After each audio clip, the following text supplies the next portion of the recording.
पढ़िए page number हम्म 42 पर हाँ, अपर। 5, 5, 6 है। पर अपर कहने सुनने में साधारण होते हुए भी यह अत्यंत महत्वपूर्ण अवधारणा है।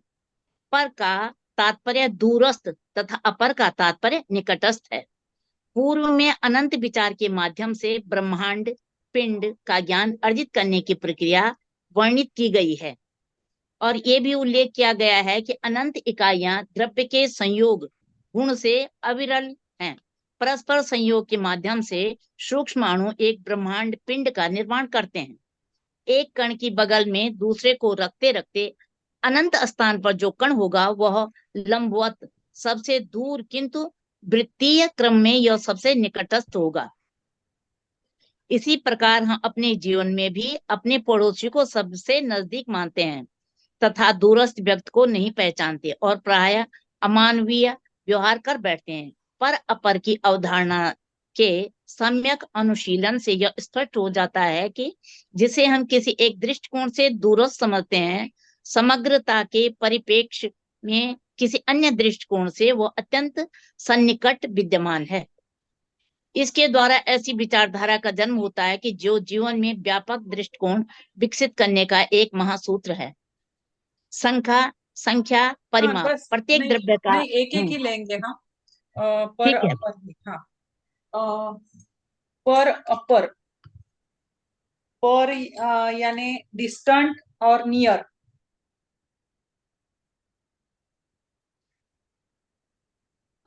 दूर और नजदीक, इस डिस्टेंट नियर, पर अपर। ये कहने सुनने में अत्यंत महत्वपूर्ण अवधारणा है। पर दूरस्थ और अपर का तात्पर्य निकटस्थ है। दूरस्थ तथा अपर का तात्पर्य निकटस्थ है। पूर्व में अनंत विचार के माध्यम से ब्रह्मांड पिंड का ज्ञान अर्जित करने की प्रक्रिया वर्णित की गई है। ब्रह्मांड और पिंड का ज्ञान अर्जित करने की प्रक्रिया वर्णित की गई है अनंत विचार में। हमने अनंत विचार देखा ना कल। अनंत विचार यानी ब्रह्मांड का ज्ञान, बहुत बड़ा विस्तृत ज्ञान। विस्तृत ज्ञान को हम क्या कहेंगे? अनंत विचार। अब ये अनंत विचार में क्या कहा गया है कि उनके माध्यम से ऐसे कहा गया है कि ब्रह्मांड, ब्रह्मांड हमारे पिंड में भी है। यथा ब्रह्मांडे तथा पिंडे, जो ब्रह्मांड में है वही सब कुछ हमारे पिंड में है। यही ज्ञान अर्जित करने की प्रक्रिया उन्होंने लिखी हुई थी, वर्णित की गई है, उन्होंने लिखा हुआ है। इसके लिए उन्होंने बहुत सारे इकाइयां भी दी हुई है द्रव्य के माध्यम से। अभी इसका हमें उपयोग कैसे करना है? इसका उपयोग इस ऐसे होता है कि हमारे लंग्स और हार्ट ये कैसे है? नजदीक नजदीक है। अभी स्टमक, स्टमक और गला ये क्या है? ये दूर है ना? तो ये इस तरह से हमें अंदर देखना है अभी। पर अपर कौन सा नजदीक है, कौन सा दूर है? दूर होने की वजह से उनका रिलेशन उसमें कैसा है? जैसे कि हमारे पड़ोसी जो है वो पड़ोसी हमारा नजदीक है ना? और जो दूर रहते हैं कई दूसरे फॉरेन कंट्री में बोलो, नहीं तो फिर किसी और दूसरे सिटी में रहते हैं, तो वो हमसे देखा जाए तो वो हमसे बहुत ज्यादा दूर है। लेकिन अगर ये अनंत विचार करने वालों के दृष्टिकोण से अगर हमने देखा तो क्या है कि हरेक आदमी, हरेक व्यक्ति, हरेक जीव जो है वो इन द्रव्यों से बना हुआ है। तो वो अलग है ही नहीं है ना। लेकिन हम क्या करते हैं? वो अलग समझते हैं एक दूसरे को, हम एक दूसरे से अलग अलग से। समझते हैं। लेकिन आ, ये दृष्टिकोण जो है, ये दृष्टिकोण गलत है कि वो दूसरा है, वो दूरस्थ है, ऐसा समझना ये दृष्टिकोण ठीक नहीं है। तो ये सारे अपने हैं। हाँ, सारे सारे। अपने हैं, सारे अपने हैं। हाँ। तो हमें अभी एक पर अपर का क्या याद रखना है कि हमारे ऑर्गन्स जो है, जॉइंट्स, अगर हम हमारे एल्बो, एल्बो में प्रॉब्लम अगर है तो हम उसके निकट वाला कौन सा फिंगर है, एल्बो, एल्बो कहाँ पे है? अभी एल्बो तो इधर है, हाथ के ऊपर है, हम्म हाथ में है, हम्म लेकिन हम हम्म पॉइंट कहाँ लगा रहे हैं?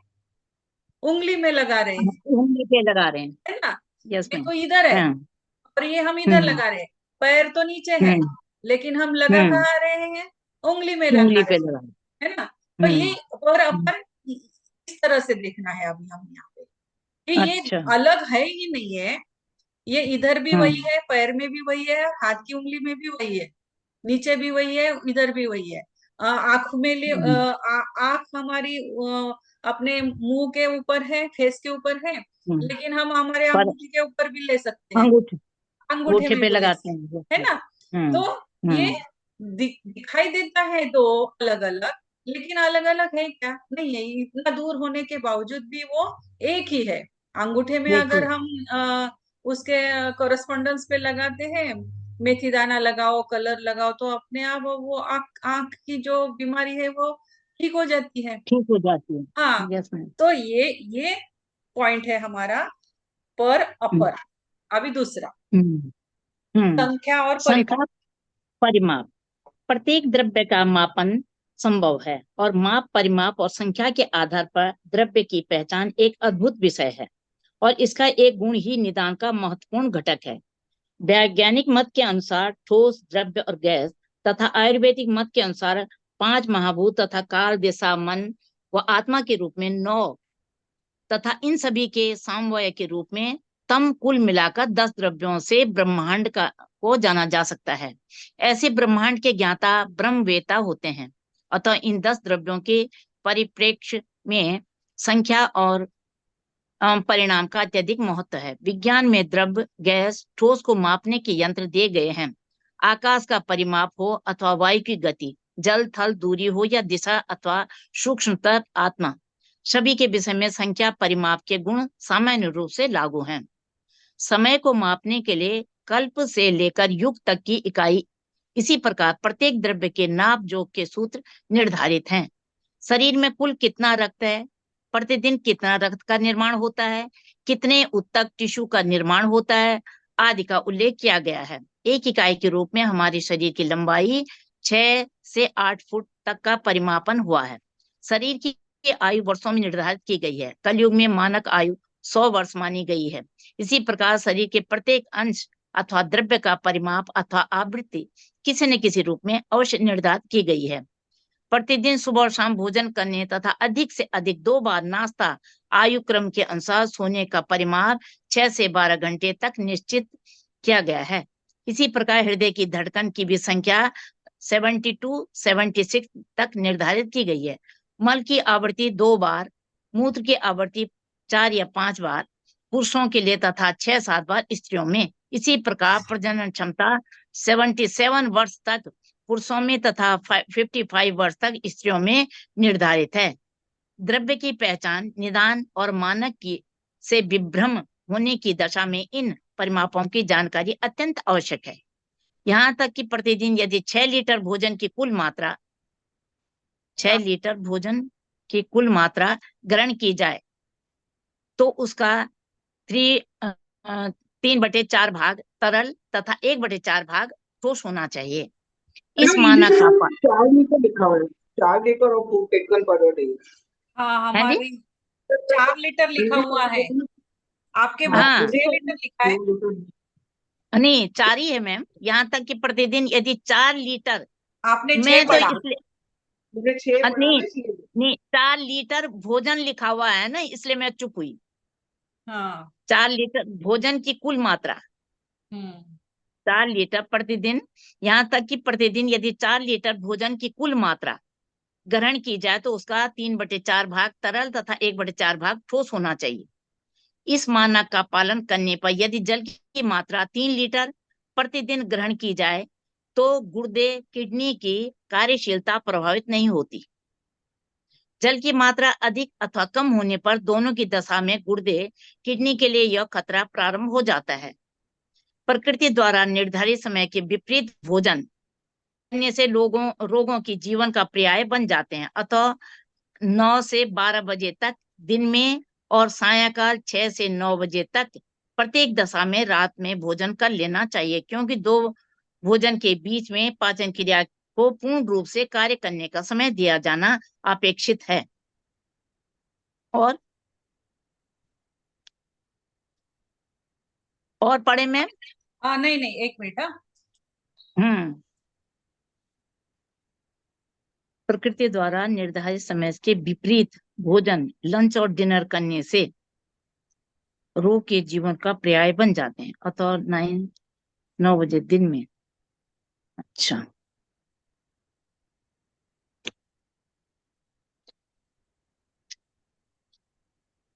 दिखाई दे रहा है क्या स्क्रीन पे?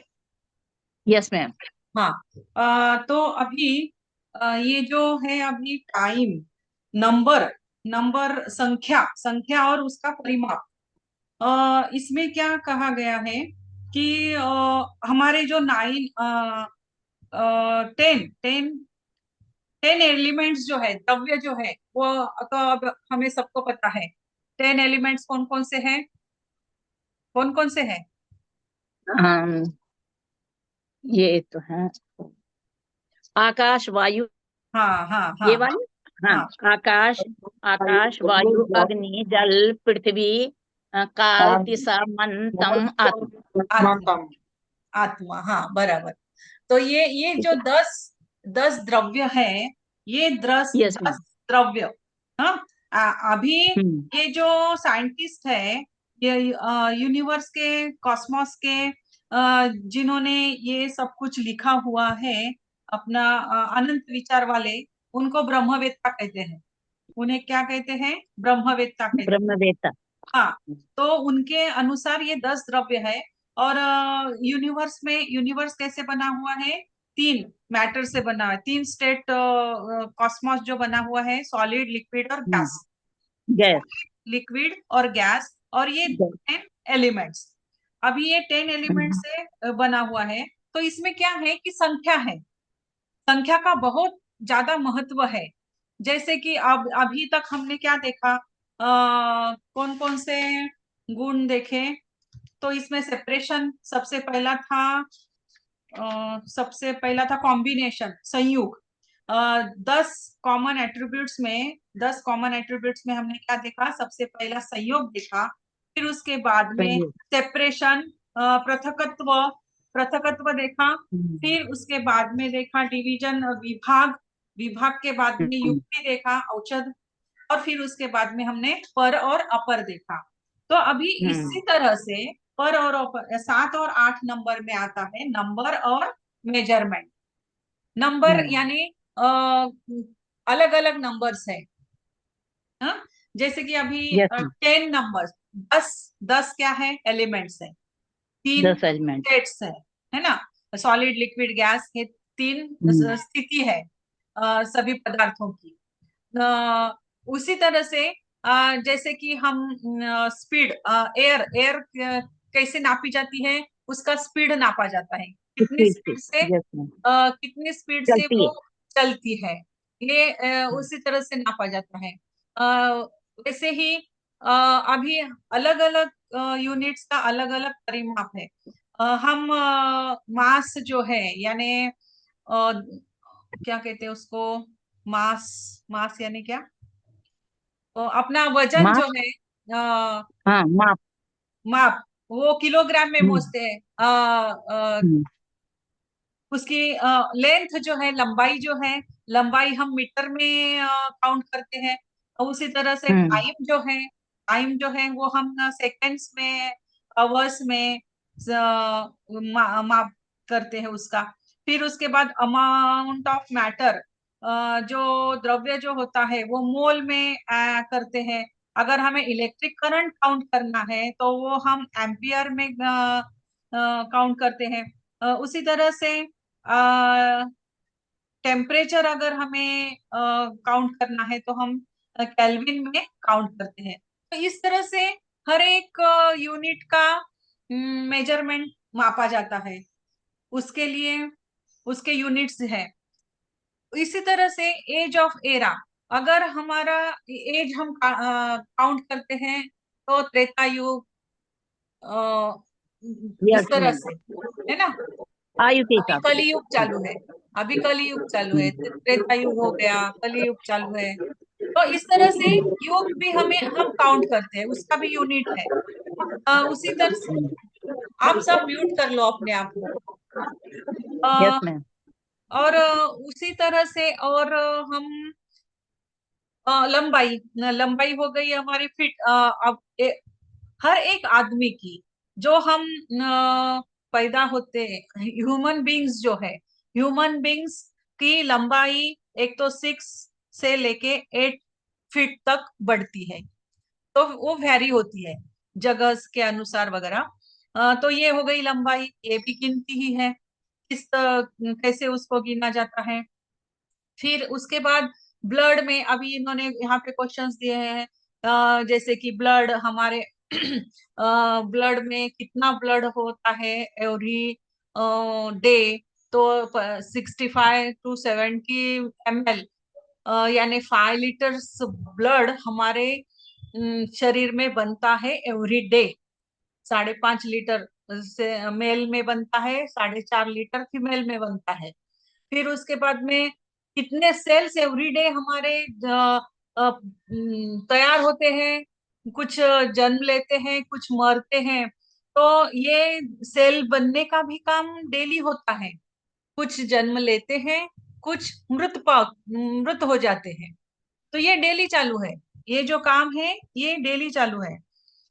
इसी तरह से every day the time of eating, हमारा जो खाने का समय जो है वो भी हमें फिक्स रखना चाहिए। अगर हमें 100 साल तक जीना है, एज कितनी बताई गई है, 100 साल बताई गई है ह्यूमंस की। कली युग में ह्यूमन बीइंग की 100 साल ईयर बताया गया है। अगर आपको 100 साल जीना है, अच्छी तरह से जीना है, तो हमें, उन्होंने अपना जो ऑर्गन क्लॉक है, अभी ये ऑर्गन क्लॉक देखो, और ऑर्गन क्लॉक के हिसाब से हमें चलना होगा। और कैसे कैसे करना है, every day the time of eating, morning और इवनिंग, 2 टाइम हमें खाना है। और ये 2 टाइम जब खाते हैं तो उसमें आपका टाइम 6 से 12, 6 बजे से 12 बजे तक का हमारा खाने का टाइम होना चाहिए। और रात को वो होना चाहिए 7 से 9 तक का, बीच में होना चाहिए रात का खाना। और नींद भी अपनी ठीक तरह से होनी चाहिए। तो heart beats have been specified for 72 to 76 heart beats per minute होते हैं। हमारे जो हार्ट बीट्स है वो normally 70 to 76 beats per minute होने चाहिए, होते हैं। हमारा पासिंग स्टूल्स 2 टाइम्स होना चाहिए। मल त्याग जो है वो 2 टाइम्स होना चाहिए। यूरिनेशन के लिए, यूरिन पास करने के लिए हम 4 से 5 बार, अगर मेल है तो 4 से 5 बार जाना चाहिए, और वुमेन है तो 6 to 7 टाइम्स और फीमेल्स है। तो ये सब क्या है, ये सब नंबर्स है ना, और मेजरमेंट, परिमाप है उनके, इस तरह से। और बताया है रिप्रोडक्शन, हर फीमेल जो है उसका उसका रिप्रोडक्शन का टाइम 77 एज तक वो रिप्रोड्यूस कर सकती है, अगर उनके मेंसेस चालू रहे तो। और मेल जो है 55 years, sorry 77 years for male, 77 years for male, और फीमेल के लिए 55 हैज बीन स्पेसिफाइड, ये बताया गया है, ये एज है। तो ये भी क्वांटिटी है, दिया हुआ है, नंबर्स है इसके भी। तो हमें ये सब एग्जांपल्स दिए हुए हैं। 4 litres of food is taken per day, 4 litre खाना हमें खाना चाहिए, 4 लीटर के ऊपर खाना नहीं खाना चाहिए, ओबेसिटी हो जाती है फिर। और इसमें अभी ये खाना भी कैसा खाना है, हमें उसके 3/4 जो भाग है खाने का, जो 4 लीटर हमें बताया है, ये 4 लीटर में 3/4 पार्ट जो है वो लिक्विड होना चाहिए और 1/4 पार्ट जो है वो सॉलिड होना चाहिए 4 लीटर का। ये ये स्टैंडर्ड है, ये स्टैंडर्ड है। 3 लीटर्स पानी दिन भर लेना चाहिए, दिन में 3 लीटर पानी पीना चाहिए। इससे क्या होता है कि अपनी किडनी एक्टिव रहती है। अगर हम 3 लीटर से कम या 3 लीटर से ज्यादा पानी पीते हैं तो इसका एडवर्स इफेक्ट अपने शरीर पर दिखाई देता है, फिर किडनी के प्रॉब्लम्स शुरू हो जाते हैं। फिर इसके बाद में लंच और डिनर हमें अपने टाइम के अनुसार ही लेना चाहिए। सवेरे 9 से 12 तक के बीच में और शाम को 6 से 9 के बीच में हमें खाना खाना चाहिए। अब ये क्यों खाना चाहिए, तो हम ये बायोलॉजिकल क्लॉक देखते हैं। अभी ये देखो, ये बायोलॉजिकल क्लॉक है। सवेरे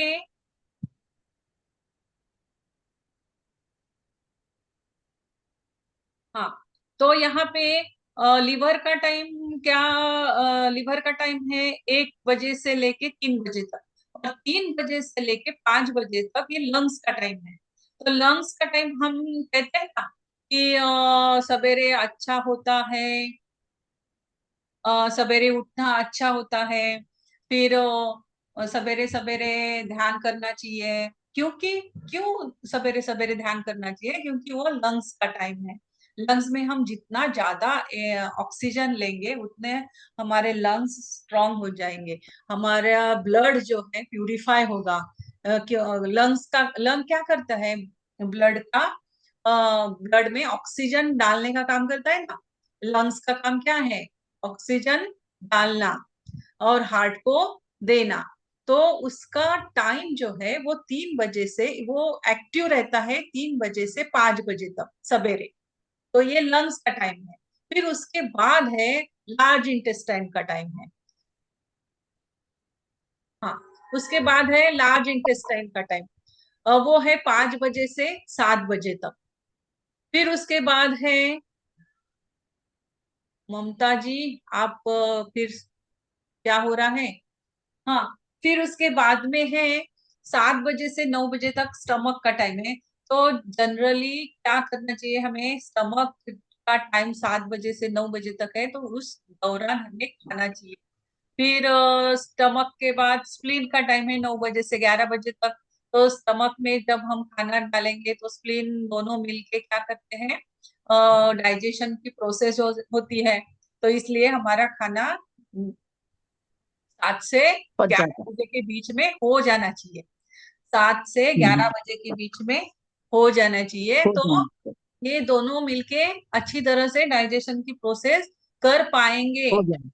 लेकिन हम ऐसा नहीं होता है, हम 11 बजे के बाद में खाते हैं।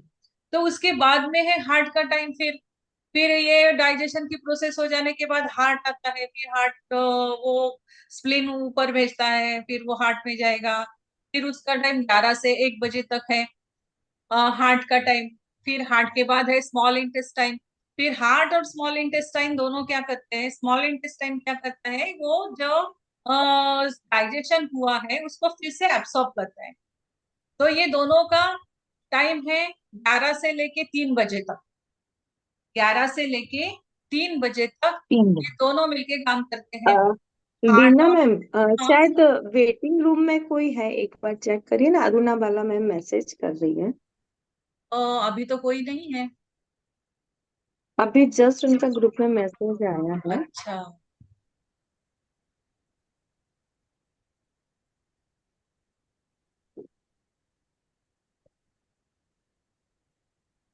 यहाँ पे तो मुझे कोई दिखाई नहीं दे रहा है। नीरजा पीयूष का मैसेज है मैडम। पता नहीं नहीं, है, वो ग्रुप में नहीं है। मैसेज